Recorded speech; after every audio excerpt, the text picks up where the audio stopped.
Welcome back to the Being Mother Hustler podcast. So excited today because I have my really good friend from afar.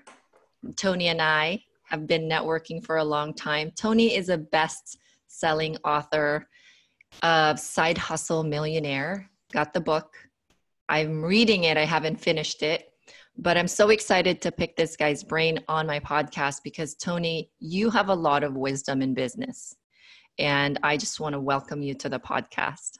Hey, Corinne, thanks for having me on. And I can't wait to share some impact to somebody's out there, especially a mother hustler that's really putting in the work and children at the house and doing all these different things, a lot of responsibilities. But you know what? If it was easy, everybody would be doing this, right? Exactly. So let's start talking about your mom. Like, how was your childhood? How did that impact you? I know you talk about how blue collar they were, your mom and your dad. I took that from one of your live or one of your videos that you always do. So let's talk about that and take us through the whole childhood to teenager and how really those lessons that they have, instilled in you made you the man that you are today. I love that story. And it definitely is the foundation for everything that I've achieved. I give a lot of credits to my parents. They're both blue collar workers. My dad was a Vietnam vet. He served over in U.S. Marines. My mom is a Japanese immigrant, so he met while he was stationed in Japan during the war. My mom moved here with my dad when she was age 20, and she didn't speak English or anything like that. So we basically learned English together by watching Sesame Street and Big Bird and all these different Oh, things, wow. and all these different things on TV. So that's kind of fun thing. So also I had two very disciplinarian parents. So my dad being a gunnery sergeant in the Marines, he was the one that's barking orders for people to do things. So he was the physical disciplinarian that also believed in respect and communication and leadership and being tough and all these different things like a Marine, right? Where my mom, she was a disciplinarian when it came to education because as a Japanese woman, when she grew up in that era, the girls only went to high school like if they were a rich family. So her family was farmers. So basically the normal people in Japan in her era, when they went to school, they basically went to junior high and they got plucked out of the school system to go work in the farms. So that's what she did. She didn't finish high school. And coming here to America, you always wanted to come to America. It's just the land of dreams, the land of opportunity. And she saw that and she valued education. So here's an idea how strict my mom was with school. I did not miss a single day of school from kindergarten through graduation. No Not one. way. Not one day. My mom was basically like, Tony, if you're not dying, you're getting on that bus, because she worked full time as well. So it's not like she could stay home and babysit me or do anything like that. So it was basically, my mom worked her entire career working in the school system. She worked in the cafeteria. So that lady that was giving you your food every day as a child, that was my mom. And she loves everybody. She just accepts and loves everybody. So she taught me the compassion, the empathy, caring for other people, putting other people first, and education. So it's kind of a unique mix of both. But where I get my entrepreneurial mindset and the big dreaming was definitely my mom. And the funny thing is I didn't even understand it until later on in life. So we talk about things like this, Carrie, like vision boards and manifesting and things like that. And I didn't hear that terminology probably until I was mid-30s, like vision board. I was like, what the hell is this vision board that people are talking about? I know. And I started thinking back, I was like, oh my gosh, like every room that I've ever had, my mom would put up a cork board above my desk because I used to build model cars and paint pictures and draw stuff and very artistic. And I always had a cork board with thumbtacks. And she'd always tell me, cut things out of magazines that you like and just put them up there and just, things that you like. And holy crap, I realized that was a vision board. And it was just like a dream board, I think is what she used to call it.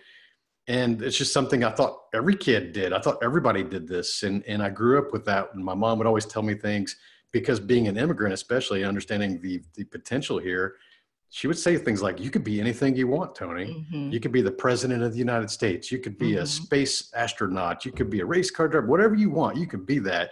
And so I grew up believing that I could do anything. And now earning millions of dollars and stuff like that. No, I didn't. I believed it was possible, but I didn't believe that was for me because I didn't have anybody successful in either side of that family. Like basically we're one level out of the trailer park. My dad was the first one that moved out and got a house that didn't have wheels on it. So understand that when I'm looking at the family and then the Japanese farmers, it's like there was no signs of success or financial success on either side of my family. So who was I to believe that I could become a millionaire? I just didn't think that way. Wow. You shared this 20-minute podcast episode for Ed, and when you said something about your family unit and how the family, were just a level above a trailer park, I feel like a lot of us, when we dream, we kind of shut it down in our own minds because we base our wants and wishes and dreams on our family unit's history. The acceptance part of this is my life. I'm always going to be in this level in my journey. And it's not possible to be a multimillionaire or even hit the millionaire, level because my parents were this. That is a noise that I personally went through and heard in my mind. It's a lot of noise that goes through. How do you then, or how did Tony then removed or overcame that noise? Because it seemed like it was a loud and clear noise for you. Mm-hmm. I think that was, I didn't really always think big. That's one of the big fallacies. I think a lot of people, they see someone like you or myself, and we're out there doing these crazy things, and they think that, man, I'm not thinking like them. I guess I'll never be them. And that's just not true. The thing is that we unlock this awareness over time, and that's okay. Especially if you're listening to this in your 20s, like you don't have things figured out. I'm 47 right now. I'm just starting to figure things out in my 40s. Even though I became highly successful in my late 20s, early 30s, I didn't know all the answers at the time. I basically became financially successful, but I didn't realize that there was people out there still trying to use you and steal from you and do all these kind of things and leverage your proximity or your network to get things for themselves. And I was just unaware of this because I've always been the benefit of the doubt type person. But to really specifically answer your question, you don't have to have everything figured out, but you have to start making some promises to yourself and keeping those and seeing the results, because I was not confident as a child. I had bullies, especially growing up half immigrant in basically a redneck town. People fight me and beat me up just because of who my mom was. I remember going to the store, and you got to think about this generation, me growing up in the late 70s, in the 80s, there was still a lot of ill will around Japanese people from World War II. Like my grandparents' generation were the ones in World War II. So that was still like the town, right? And you think about that, they would follow my mom and my sister and me around the stores and just watch us and just kind of be suspicious. And I remember being called all the slurs, chink, Jap ass, whatever, like all of those things. And I don't really look Asian, but people knew my mom. It's a small town. There was 15,000 people there. Everybody knows everybody. Wow. And so I didn't really think that it was financial success was something that I would achieve. But what it is you start to gain confidence when you start to take actions and you start to see little results. And when you start to see those results, they compound over time, and you start to gain confidence in your abilities because you're doing things to get actual results. And then that just kind of snowballs because, a lot of people see the company that I built. It was a large online community. We can talk those details in a minute. But when I started that large thing that made the millions of dollars, I was only thinking about making $500 extra a month. Yes. That's amazing. Well, I always talk to people about how they ask us because they see us as successful people. Oh, you have a podcast. Oh, your podcast is this. I'm never going to be like that. But I think they think that there is a secret sauce, that we are special people and that we must have something really good that we're not telling everybody. And you talk about, making $500 extra side hustle. That was your side hustle, correct? Yeah. And I tell a lot of my tribe, you have to take action because it's like turning a stone over. You can't turn a stone unless you take a step. The next stone, when you turn them over, there is some information somewhat under there.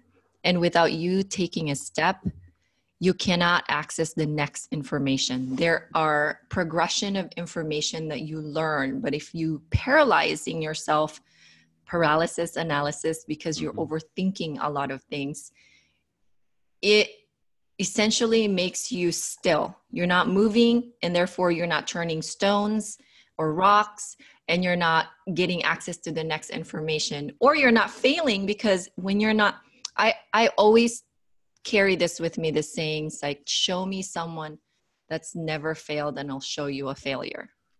Right? That's right. Because people are so scared to fail. Don't you think? They're all afraid of getting punched in the face. That's what we say, right?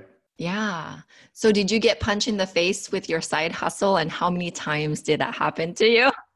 I've probably started. So here's the thing I love that you talk about that, because people will remember the greatest achievements, and even the people that were involved in those things will remember those greatest achievements. And the winners will always forget their losses pretty quick. We learn lessons from those, but we move on pretty quick. So I started 9 different companies, and 2 of them became highly successful. So there was 7 that basically I spent thousands and thousands and hours and hired people, and those didn't work out. But the thing is, 2 that hit, and they weren't the last 2 that hit. One of them was the second one, and maybe the other one was like the 4th one. But it was this you learn something from everything, and understand that failure is something that I expect. It's not something I aim for. It's something I expect. And to give you a perfect analogy, there's a lot of analogies between fitness and business. So I go to the gym 6 days a week.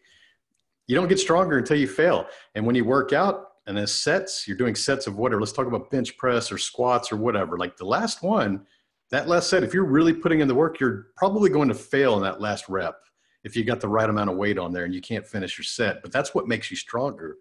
So understand that we are used to failing every single day. And the thing is, that's a very high level excuse that most people use, Corinne. They're like, oh, I don't want to start because I'm afraid of failure. Like, no, you're not afraid of failure. We fail at all kinds of things. We fail at our relationships, our jobs. We fail to exercise. We fail to eat correctly. We fail at parenting. We fail at going to bed on time. We fail all day long. It's normal. And we don't beat ourselves up a lot of times about that. But the thing is, what we're really worried about is what other people are going to say about our failures. Amen to that. Yes. That is what people are worried about, is what other people are going to say. And man, I could rant all day on that one. Yeah. Well, people are judgmental, but then Jay Shetty said something about, like, you are not what you think they think you are. It's like, we think they're going to judge us, but they're busy with their own lives. And truly, honest to goodness, some people don't even think or know that you failed, but it's all in our head too, that we worry about their opinions. Like, your opinions doesn't pay my bills. Here's how I help my clients. I tell them it's the fear of the unknown, because let's be honest, most people will gladly accept a mundane, boring life that they already have. Maybe the same job they have, let's accept it. Whatever they're paying you is basically a comfort level that you've arrived at, and you just accept that place. Yes. You're so afraid of changing or pivoting or reinventing yourself or going to do the things that you really want to do or have passion in, because it's the fear of the unknown. But you're going to, basically accept the crap that you're dealt instead of being brave and going to do the things that you want. That fear of the unknown is also stemmed around, like you said, criticism and what people are going to say about that attempt or that failure. So what I try to reframe, and I really want your listeners to catch this, is that I want you to expect criticism. I want you to expect naysayers. I want you to expect haters. I want you to do a happy dance and cheer the first time you get a hater responding to one of the things that you're doing, to showing that your growth and in your improvement. Because here's the honest fact: if you don't have any critics, if you don't have any naysayers, if you don't have any haters, that's not because you're a nice person. That's because you're obscured. It means that nobody knows who you are, and you haven't done anything worth noticing yet. Because if you are willing to step out there and do things to become noticed, and I'm not talking about just showcasing yourself. I'm just talking about being vocal, putting your message out there, showing growth, inspiring other people, doing amazing things, impacting thousands of people. You're going to have critics. You're going to have naysayers. You're going to have haters. You need to learn that expect that. You're never going to avoid it. Think about this. Jesus Christ had haters. Mm-hmm. Jesus Christ had murderers. Martin Luther King had haters, had murderers. The greatest people in our entire history had haters and naysayers and critics. So what makes you think that you're going to avoid that, but you're not going to have them until you're making that impact? because when you start making that impact, you start to become on a spotlight, on a pedestal. People start to see you. That's not going to sit well with some people. So celebrate those haters. Understand that that is meanings that you're finally doing something worth noticing. And then when you know that you can expect those and look forward to having those, guess what? They're no longer unknown. Yeah. You haven't been bold enough if you don't have haters. And it's the energy, your energy becomes so strong, too strong for some people. And that's when you know you're doing something right. You're on the right track when you have people that are haters. How do you handle, and I want to go back to the fitness analogy that you talked about, but since we're on the hater section here, how do you handle personally? Like, how does Tony Whatley handle haters? I've seen you had a hater one day on your Instagram. I don't know what he was talking. I think it was about your cars or whatever. And you handled it really well, but I know some of my listeners may not have seen that post. So how does a Tony Whatley, best-selling author, side hustle millionaire, successful businessman and coach, how do you handle that? Initially, we always look at our emotional response or that trigger. If someone says something negatively or condescending or tries to belittle you or try to humiliate you or try to make you look stupid or try to make themselves look better, like we initially have an emotion. Usually we want to punch them in the face or we want to like just delete them. But that's normal. Yeah, that's normal. It's normal to have that human emotion, but where you start to become greater, it is reward. You will become greater than them if you can become aware of that emotion and really curate the way you react. So a lot of people instantly react. They basically want to have this knee-jerk reaction and get into a keyboard battle and just try to prove each other wrong and, basically use ego. Ego is fighting ego. You got this ignorant person talking and you and your egos are clashing and you're beating each other against the head. And everybody else is just kind of eating popcorn, watching you both be like stupid asses. Like, I mean, let's be honest. They're just kind of, hey, I'm going to put out my lawn chair and watch these two idiots go at it because it's kind of entertaining. So once you can gain awareness of that emotion and just kind of accept, okay, that's the emotion I have, but how would I strategically respond? How would I make this a positive? How could I actually use this to benefit my business or my brand or things like that? So now you can kind of push an emotion aside.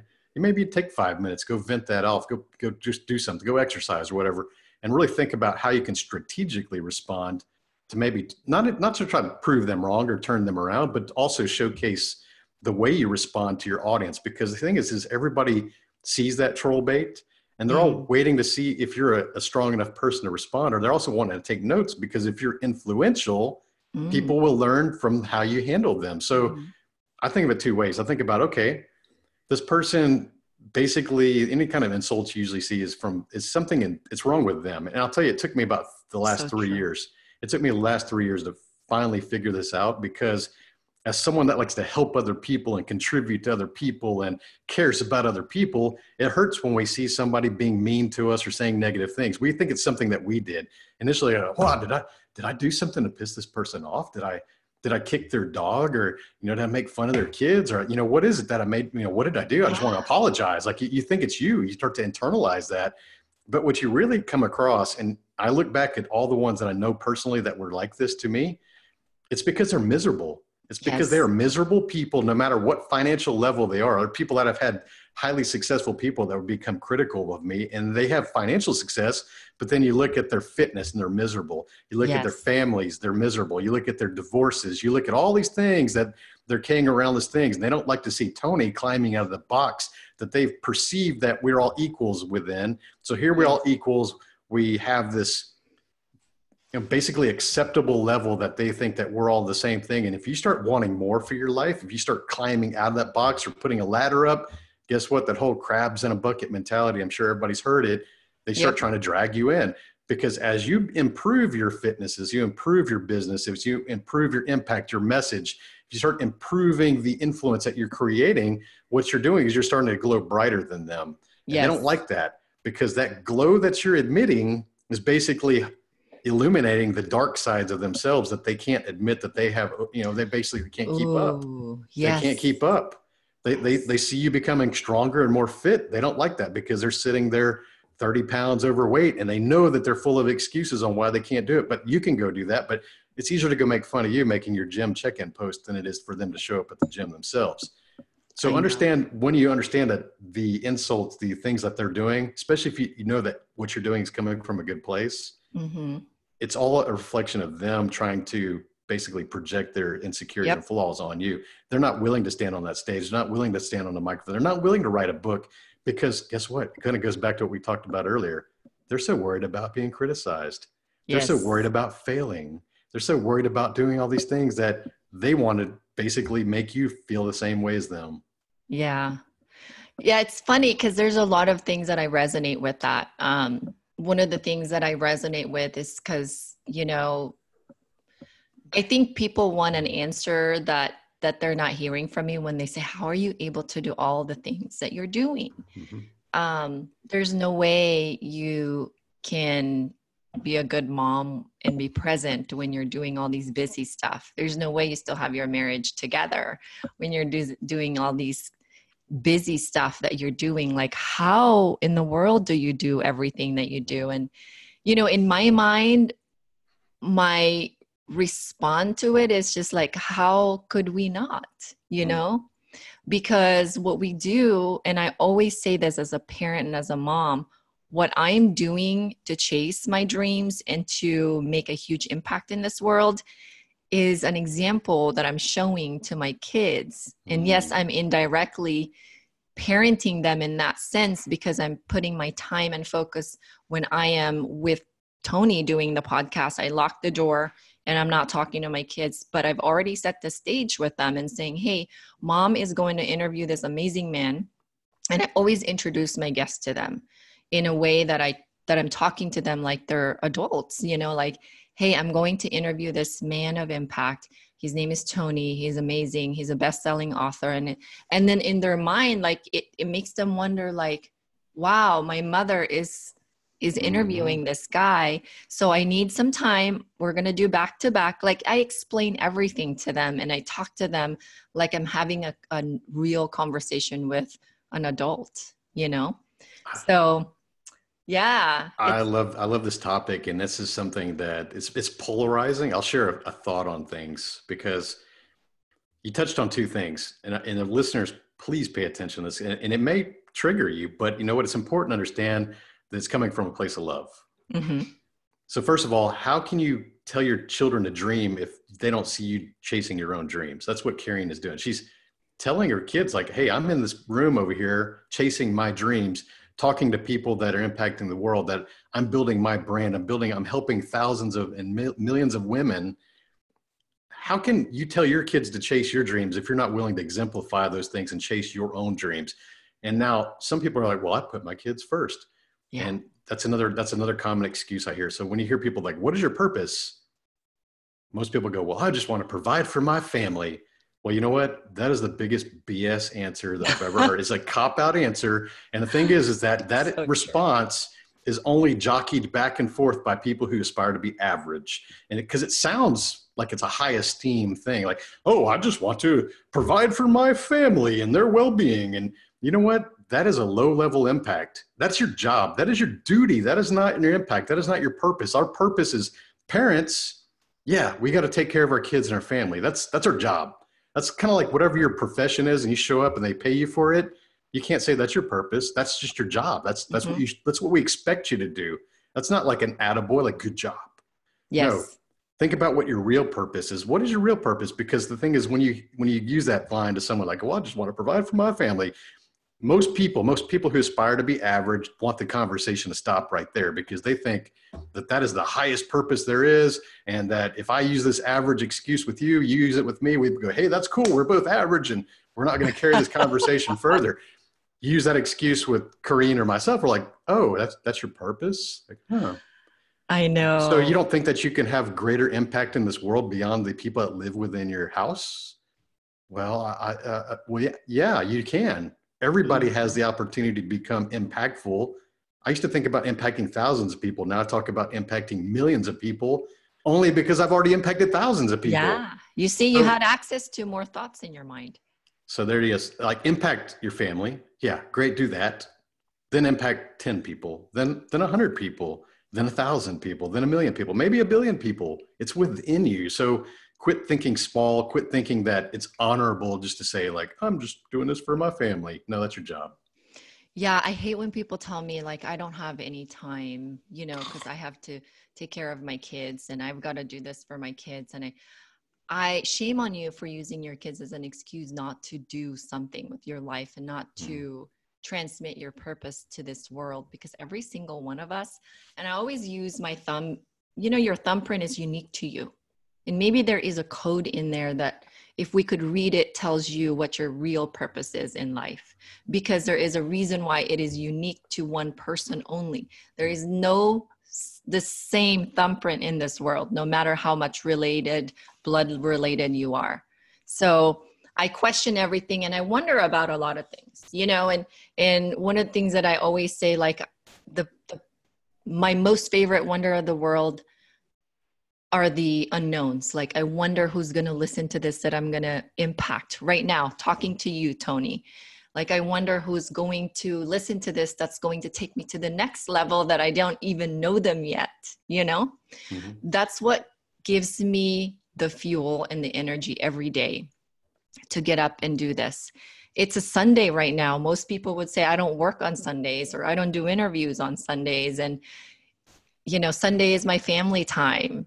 I mean, like you talk about curating. You can curate excuses for me in the best possible way and craft it in the most nicest way. But at the end of the day, for someone like me and you, there's still an excuse, right? Yeah, it all comes down to priorities. It's not about time. Everybody on this earth has the exact same 24 hours in a day, even multi-billionaires that are operating 70 companies and have 5 kids. Basically there's a way to do things if you want to do that as an entrepreneur. Yeah. If you're really an entrepreneur, you figure out how to do things. We don't make excuses. It's always going to be a challenge. If it's easy, everybody would have this. Everybody would have what you want. Those lifestyles that you dream about, if it was easy, everybody would have it, but it's not easy. And the thing is, it's like you touched on, we're recording these 2 episodes on a Sunday. I want to really point on this because this is a good mathematical. I'm an engineer. I'm kind of a nerd. So I want to kind of give you a mathematical equation of why that's important that we're actually doing this on a weekend.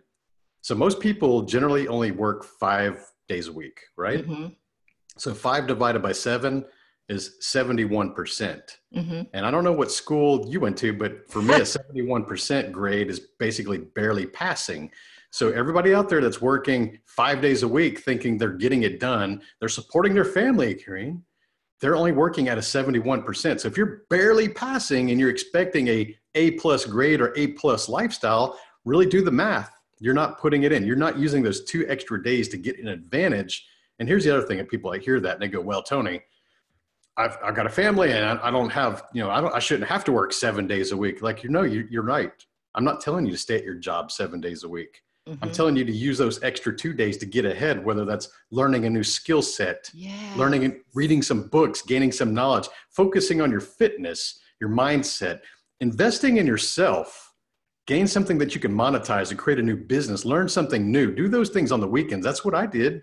I read books. There was times I was working 3 jobs. And the people that come to me and they go, hey, Tony, I want to start a business. Can you help me out? How do I do this? I don't have time. I got a kid. And I was like, oh man, that's the worst. Like, we got to get in your head first. Like, the mindset's just not there yet. So you're still living in that excuse zone that you were raised with. I get it. That's what we're conditioned, the social programming. I'll give you an idea. When I started my first company, the year was 2000. I had a newborn son. I was $40,000 in debt. And I was coming out of a year-long depression because I was with a woman that I was not in love with and had a child with. And I felt like my life was spiraling out of control. I was sleep deprived. I was working 3 jobs. Wow. I just came out of an industry downturn where I was unemployed for 6 months, had to live on credit cards, and that caused that debt, had student loans to pay for. And you know what? I started my first company. And the lady that I was with, my son's mother, she and I didn't get along. We basically were never meant to be together. We ended up splitting about 8 months after he was born. But the thing is, she never supported my dreams either. She used to laugh at the things that I was building. She called things stupid. I built this website that grew to 300,000 members, and we talked about cars online. And she used to make fun of that. She'd say things like, I can't believe you're wasting time building the website talking about cars. Like, that's dumb. Like, guys talking about cars on the internet is dumb. That website made millions of dollars. And I Wow. didn't start it until after she and I split up.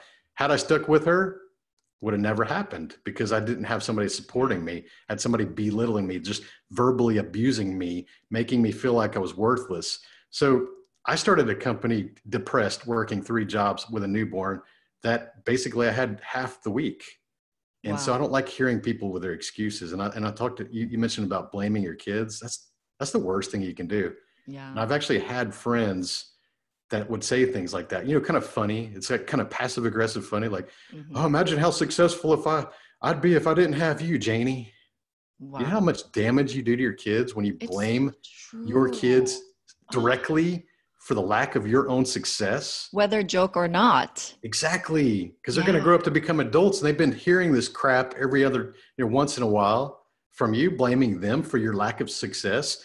Like, well, my career would have been so much better but I had kids. Like, if you say stuff like that, what are you telling your kids? Oh, That if you have kids that you can't have success, you have to trade your success for kids? Like, that is a bunch of bull crap. this is where the word mother hustler came, because that way they are walking together, being mom and hustler, and you're not using one or the other as an excuse for the other, you know? And so you can be a mother and a hustler at the same time. Now, hustler is such a slang hard term for, if you look at the dictionary, but in pop culture now, or in like social media terminology, it's what everybody uses when you are doing side hustles, when you're doing 3 jobs, when you're doing 3 jobs and 2 businesses on the side. Mhm. That is a hustle. But that way with mother hustler, there is really like both of them. You can be mother, and you can be not just a mother, but a really good mother, and also be a great dream chaser. You could still perform on your dreams even though you have duties and responsibilities. In fact, you chasing your dreams is part of your duties and responsibility as a mother, because that is the example that you're showing your children. you That's it. know It's so true. It's so true. And I think women in general they're actually better at having the awareness of the things like that. Like men are very just focused on one thing, and they basically hmm just go for one thing at a time. Most men don't have the ability to step back and see bigger pictures. You ever seen that kind of a comparison? yeah, yeah, And even I like see it all the for time. even physiological, think about women. They have greater peripheral vision, Hmm. and it's like millions of years of evolution. They're just more aware of their surroundings. Like my wife, we go to things and she sees things out the corner of her eye that I don't even see. I'm like, what? Like, oh, these people are like we were in Napa and we were walking one time, and she's like, there's people following us. It's like, what are you talking about? And she's like, Wow. she goes, I just sense there's people following us. And I turn around, there was a dude following us, like this street bum, and he was following us. And so I stopped, and then he stopped. And, he's probably like 15 steps back. And she's like, well, let's just go inside one of these shops, and see if he follows us. And we went in there, and he kind of just hung outside the exit, and we ended up having to call the cops. But that's, her awareness is very high, where mine was like not there at all. See what I mean? So Wow. I think women's intuition, we hear about these things and kind of, people make jokes about women's intuition, all this. No, I've seen it too many times. I've been with her 17 years. Yeah. Like I think women have a much better intuition about things and reading people. She's very good at reading people. Like, she'll meet Yes. people, and within 5 minutes, she'd be like, that guy's a dirtbag, or he's dishonest, or, it can even be like people I've known for a while. He's just using you. He's just doing this. And then Wow. it always pans out. Like I'm serious. It's like 100% accuracy rating. Like, over Wow. time, the things that That's she funny. says, she's always dropping the "I told you so" card on me, and I'm like, God, you're right, because I'm the kind of person that's always putting benefit of the doubt and trusting people too soon. Where she's the opposite of that. But That's so cool. so the Yeah. ones that she's like, that's a good person, like, we need to hang out with them. She's also been 100% right. Wow. We have really good memories too. Our memory is so sharp. We remember everything that guys don't. And we think guys are just making excuses, but it really isn't. It's just how you're wired. Yeah. women and men are wired differently. And so it also, for me, I think that that has a lot of causes of divorces because women think like men should be like us and vice versa. But men are just wired differently. And so, I haven't always been understanding of men. And I think that I can attribute that to like a successful marriage, not a perfect marriage, but just a successful marriage that, oh, okay, my husband is just being a man right now, like that's just how they're wired.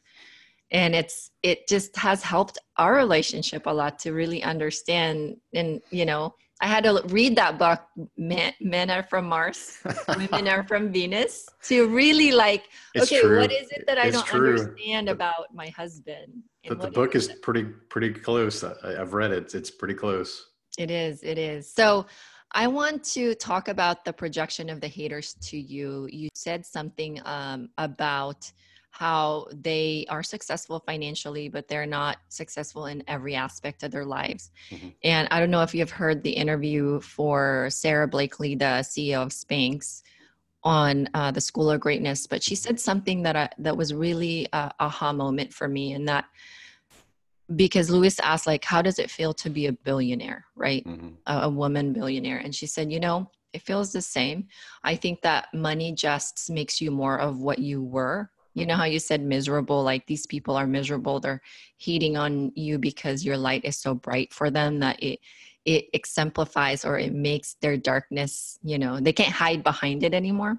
Mm-hmm. And, you know, they're miserable. So even though they have a lot of money and they're financially successful, they are now more miserable because it just makes you more of who you really are before money and after money. What are your thoughts on that?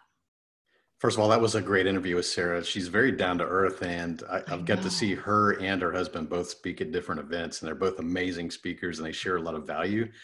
And it's funny that she said exactly the things I believe in. I've always been a generally happy person. I've been very optimistic and helpful, and I've always been this teacher mentor type personality. Even as a child, I was teaching people to do skateboard tricks and all kinds of stuff. Like I would always master something and show other people how to do it. That's who I am. And I like that she talked about how she doesn't feel like she's changed any, even with money. I feel like the same way. I think Mm-hmm. having money is basically just creates more options. It creates more comfort.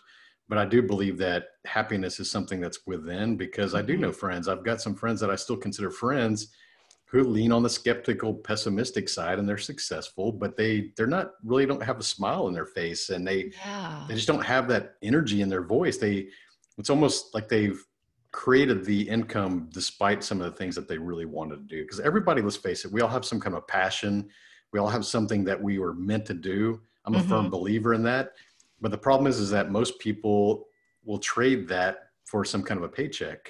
Yeah. So they'll think that, I need to go be an engineer, a doctor, a nurse, do these things, but they don't really want to do those things, but they're basically just trading their dreams, their passions for a paycheck. And I get that.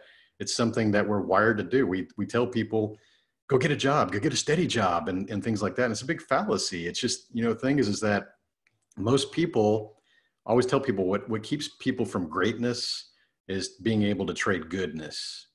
So most people have a good life. They got good friends. They've got a good house, good income, and they're comfortable. They don't have a lot of stress because of those things. But then they see the greatness out there. They see the life that they really want. They see like yourself and myself doing these amazing things, and they go, I would love to do that. But they're not willing to trade what they have. Going back to what we talked about earlier, that Yeah. complacency that they understand, that they've accepted, they're not willing to trade that or potentially lose that to go get what they really want. And the people who have become highly successful, I mean, for example, my mentors are Ed Milet and Andy Frisella. I'm in the RT Amazing Syndicate. people. So two high level guys. And what you learn from each of these guys, and these people have built 9-figure companies and billion-dollar companies, is that they're willing to trade what they have to go get what they want. And that's what I did 3 years ago. I finally left the corporate world. I was a multiple 6-figure earner in the oil and gas project management field. After Wow. 20 years of experience, I basically said, you know what, this doesn't serve me anymore. I got tired of my livelihood being somebody else's decision, because whenever there's an industry downturn, I was the expensive guy. Guess who the first ones to get cut are? I said, you know what, I don't like this It anymore. I'm in is my true. 40s. I don't like being unemployed for 6 to 8 months because there's so few people could do what I was doing. was like, I'm going to go be a coach. I'm going to go be a mentor. I'm going to go share the knowledge that only that my friends in my close proximity have benefited from for the last 15 years. I'm going to go make that a public thing. I'm going to go help people. But the thing is, Karen, I wasn't the right person to do that initially. Yeah. Wow. That is an amazing wisdom that you shared, because, that's a tough decision to make. And that leads me to my next question to you, and defining how hard was it to let go of that? Because multiple six figures is a lot of money. And, you talk about your friends, and I think you were talking about the spark, like they just don't have the spark inside of them. They're not excited about life. Mm-hmm. But imagine what you can do when you're excited about life and you're also financially successful, So what part of Tony kind of woke up, and how hard was it to transition into becoming who you are now professionally? You were a best-selling author, you wrote a book, and I know you talk about looking at yourself who am I to write a book? Mm-hmm.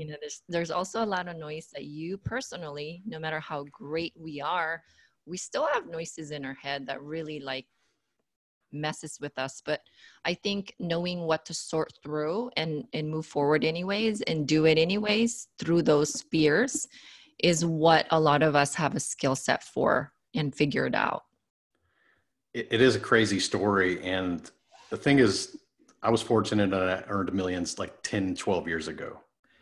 And basically, I didn't need to put myself on a spotlight or stand on a stage or get on a microphone. I had money. I didn't have to do those kind of things. So I basically hid because of insecurities, because I didn't like the way my voice sounded in recording, and I didn't like being on camera. So even 3 years ago, you probably would have never seen me on any videos, or you never really saw me in photos unless we were on vacation. Seriously? Yeah, unless my wife would be taking pictures on vacation. I was not making videos. I was not standing on the stages that I do today. Because I had money, I had the comfort, and I had the job, and I had businesses that I still operate. So I didn't feel the need to be out there. But the thing is that I decided that I needed to make impact. I needed to help more people. And so I started to think about, everybody keeps coming to me for advice on how to start businesses and scale businesses and sell business. I was like, okay. So like I said, only the people that knew me were doing that. And I was like, well, if they keep coming to me for this thing, I guess I have some kind of a perceived authority or expertise in this. Maybe I need to write a book. That way more people can have this information. So I said, okay, I've got this book and it's been in my head for 5 years and I'm going to write this book. And I said, wait, what if this book actually does well? I'm going to get asked to interview. I might get asked to be on the radio or podcast or TV. And it's I don't want to go up there and make a fool of myself and not be able to speak, do things, interviews properly, and just be really just low energy. So I basically invested in myself to become a speaker. So I joined Toastmasters and I went every week and I made videos on social media every single day while I was learning things, because I was learning public speaking skills and tactics. I would apply those to videos because it's the same thing. Mm-hmm. Vocal variety, energy, conviction, speaking with more emotion, things that guys really have a lot of problem with. Most men speak very monotone like this. Yes. And they have one volume and one cadence and one pitch, and it's very boring. If I would speak like this the entire interview, you would already tune out. So you hear how I speak a lot differently. That's things I had to learn to speak like that, because I was being ready while I was writing the book. I was learning at the back end, trying to make sure I was ready to be interviewed on the back end, and everything planned out. Wow. I've been on TV, I've been on the radio, I've been on over 100 podcasts now. So everything worked out exactly the way it worked, but I didn't think I was going to fall in love with public speaking. And it was something I was afraid of. Isn't that interesting? I didn't like it. I learned it. I practiced it. I got better because of the importance, because I'm goal focused. But then I started to be recognized within the group that I was, Toastmasters group. And hey, you should go compete at this. And I'm thinking, are you crazy? Competing at public speaking? Most people fear public speaking more than death itself. Yes. It's the number one fear. It is the number one fear. And when you think about being judged by judges with clipboards to go do public speaking, that's even higher level of fear. Yes. And, so death plus, we'll call that, right? And I did that and I started winning these competitions. So it's wow, maybe I have some skill here. It's not a talent. Nothing is a talent. Nothing the way you speak, the way I speak, this is not a talent. It's a skill. Skills are learned. I didn't have this. Anybody wants to go watch my Instagram videos from June of 2017 and newer, like you'll see my very first videos and I leave those there on purpose. They're very monotone. I joke, I call myself monotony because that's who I was. Monotony. That was the level, that was the level of confidence. That was the level of skill I had. And those videos, the funny thing, Karen, is like, I would take 10 takes. I used to do them in my truck, like after work. So I'd have my tie. I was a consultant. I'd be like, I'm going to make this video. I'm going to make this 1 minute video. Come on, man. I can do this. I can do this. I can do this. And basically I would do that. I would do like 10 takes with my phone. And the one that I would share would be the very best one I thought I could do. It's like, this is as good as it's going to get. And I would share that one. So the first year of videos was probably like 8 to 10 takes before I started to be able to do one takes, because I started to gain confidence in the skills. So when you gain the confidence in the speaking skills, you can focus on the message now. Yes. Yes. That's so important. But yeah, to answer your question, I did not want to do it. It was a major thing that happened in my life that compelled me to go be more impactful. And the only way I could be more impactful is becoming a better communicator and sharing my message. So that's what I did. By the way, your voice is like a radio voice. You know, like when you used to hear people like, wow, your voice is powerful. It's like a radio personality voice. So I'm not sure where you're coming from when you said about your voice didn't sound good. And maybe you had to like create a different tone as you earn the knowledge and skill set to be a great public speaker or a speaker for anything. Because being a speaker, I think voice can command something. Mm-hmm. You know, it has a tendency to like, people will lean in and say, oh, I want to listen to this person, you know? The problem is people don't have the emotion behind their voice. That's something we have to learn. So we can write out a very great speech. The thing is like, I can write out a speech, a 1-page speech. I could get 10 speakers, hand them the exact same copy, read this word for word to the audience. And the thing is that every one of those people will have a different segment of that audience that will resonate with them. The thing is, the message that you speak with emotion is something that we learn. It's not something that we are born with, especially if you're hanging around with a bunch of people who don't speak with emotion. I definitely think that women have the upper hand with that because women do speak with more emotion. It's more of a comfort zone.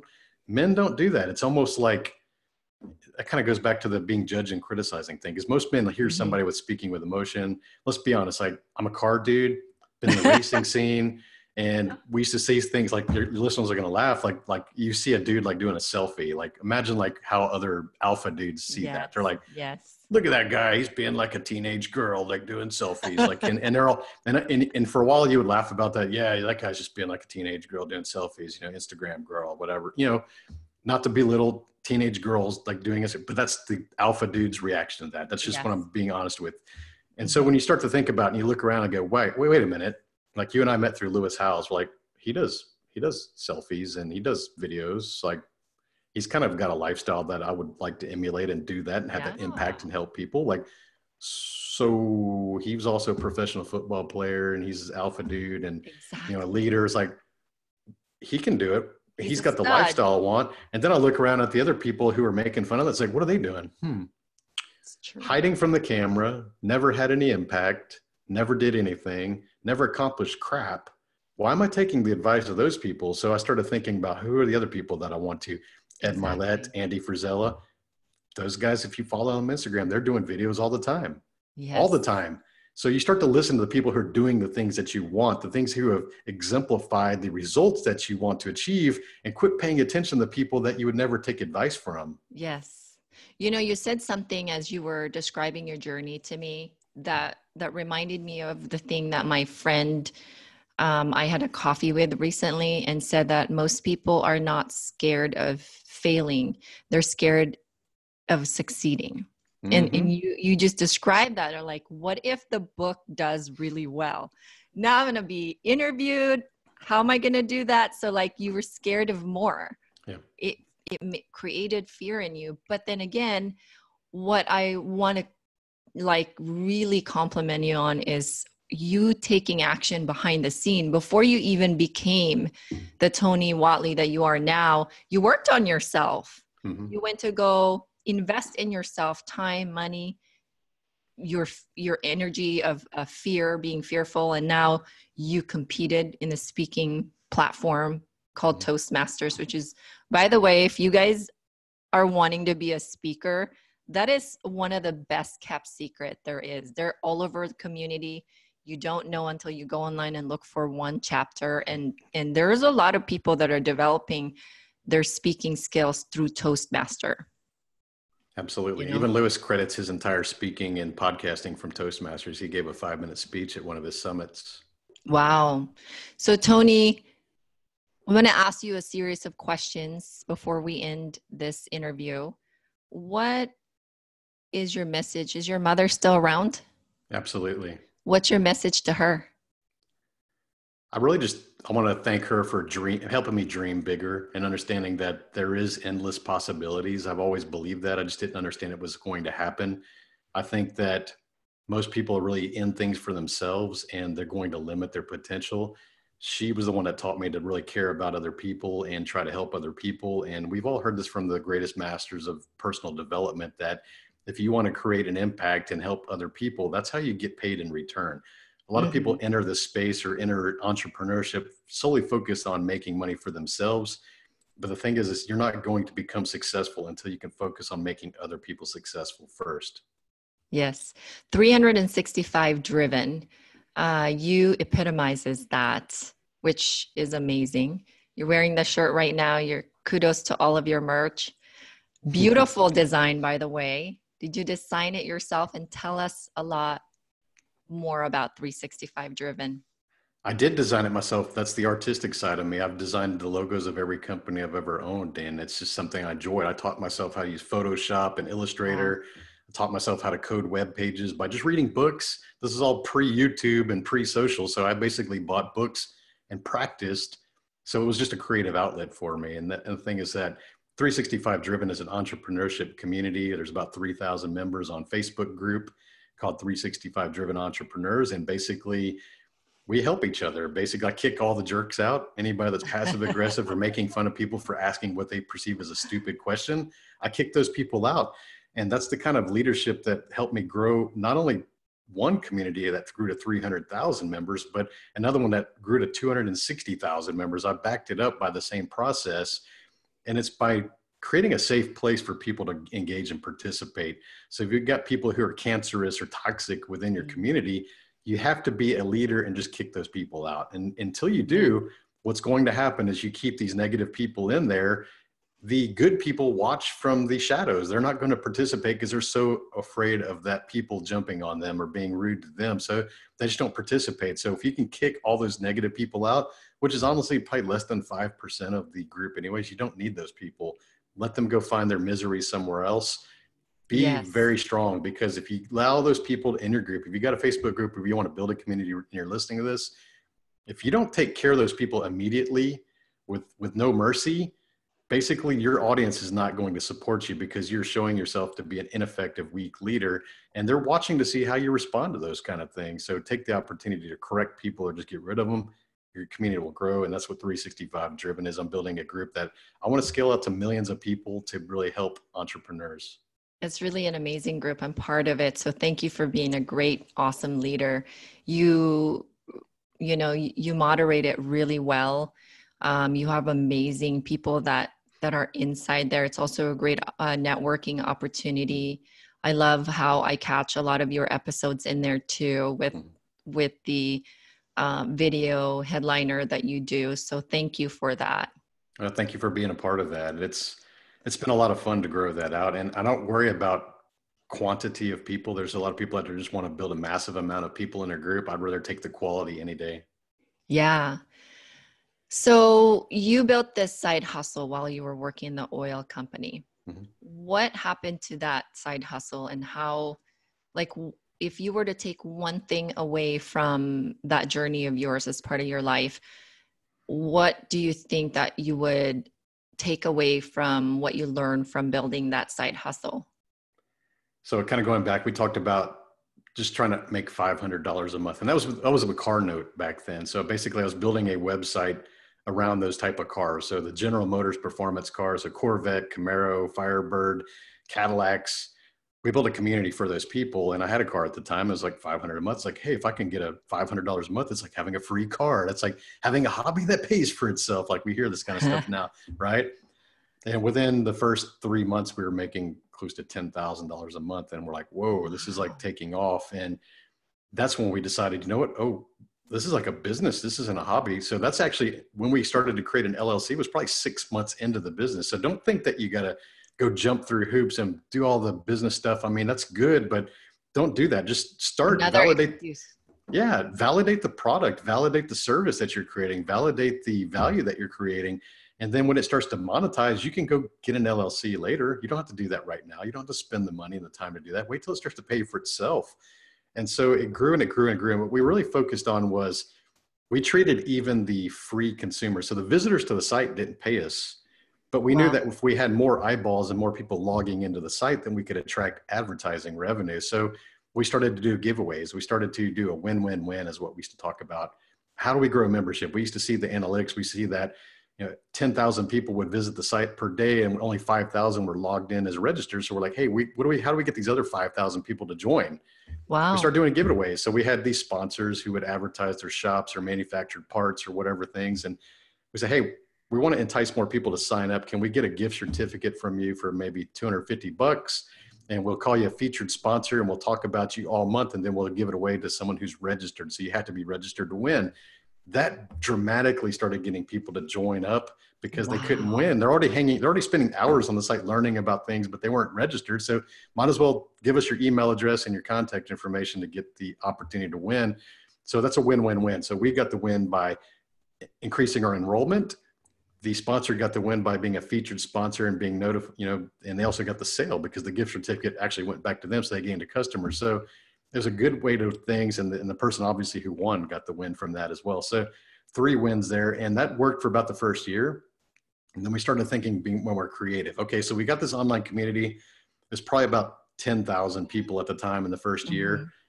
We said, how do we get this bigger? How do we grow it to 100,000 people? Like, well, we need to go have different events around the country and all the hot spots. So for automotive scene, that was Houston, Chicago, LA, New Jersey, Florida. So we basically created different events and different racing events, different car events, and these micro communities that were strong to get people to drive in for hours at a time to come meet each other and get to know each other and become lifelong friends. And guess what? They all come back to hang out on Mothership, which is the main website.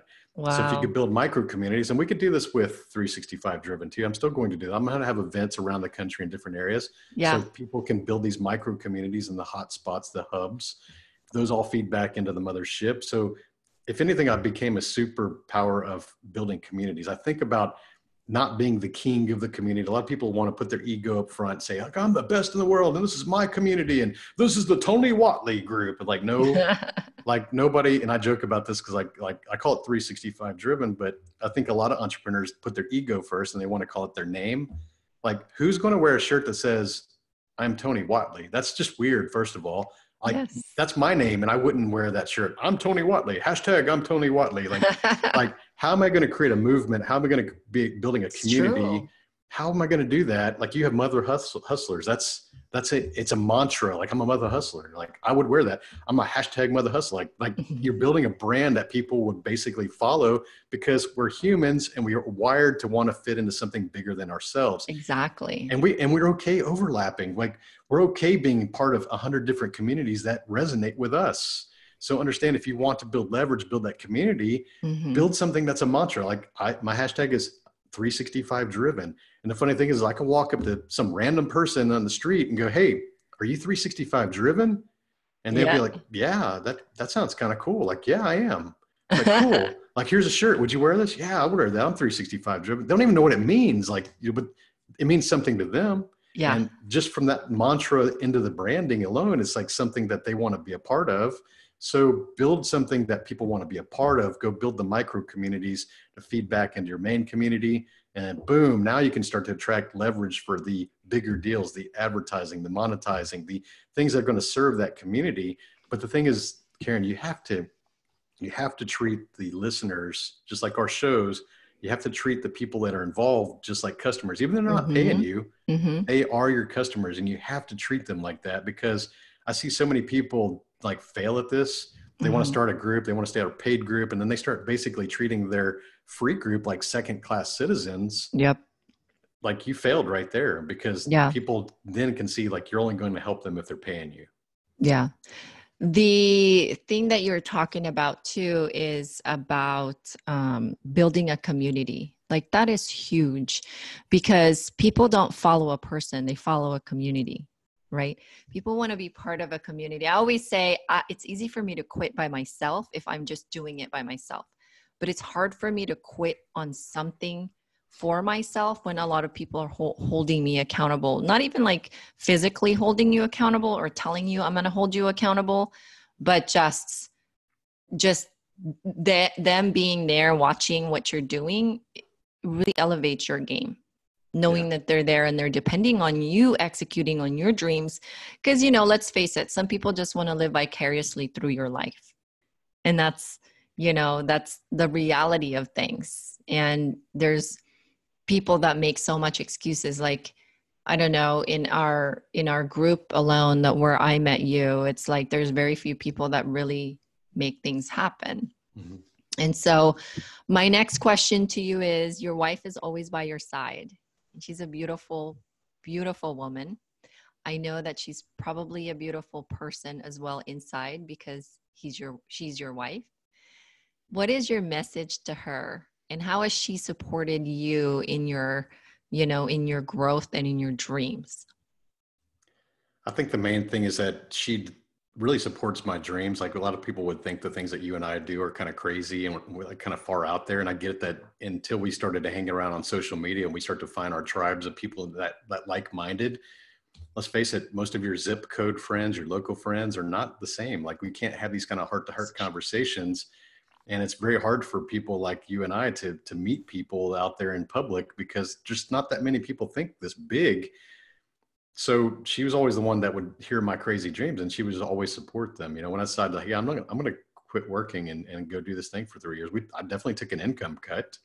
The first year I coached for free to help people just really establish the process and the repeatability and building the brand. Again, I wasn't a good speaker. I wasn't making good videos at the time. Like there was very few people watching or listening to my message. They were, the book came out and then things blew up, and all of a sudden people wanted to be involved and hear more about what I had to say. So she was around when I started that other company. So she understood like how things can get crazy. I mean, she and I were the ones that were stuffing envelopes for the invoices. We had 150 sponsors, back then. So basically we were handwriting these invoices. Things weren't really as automated as they are now. Mm-hmm. So we're basically putting stamps on envelopes and sending things out the door and sending credit cards and, basically doing all this stuff. So she's understood, like, she grew up similar to I did, two blue collar parents, hardworking. They're still married. My parents are still married. We had very similar upbringings, and we both understood that we could get what we want by putting in the work. So I think we make a really good team, just understanding that we come from a similar background, and we've also seen success, and we've built that, and we understood how it comes around and how it can be repeated. So I think if anything, she's just not the person that naysays my dream. She's like, yeah, I know you'll do it. If I say I'm going to do it, I'm pretty well proven to go do it. So I think for her is like, just thank you for always supporting me. And I think it's very important to be with somebody that supports you.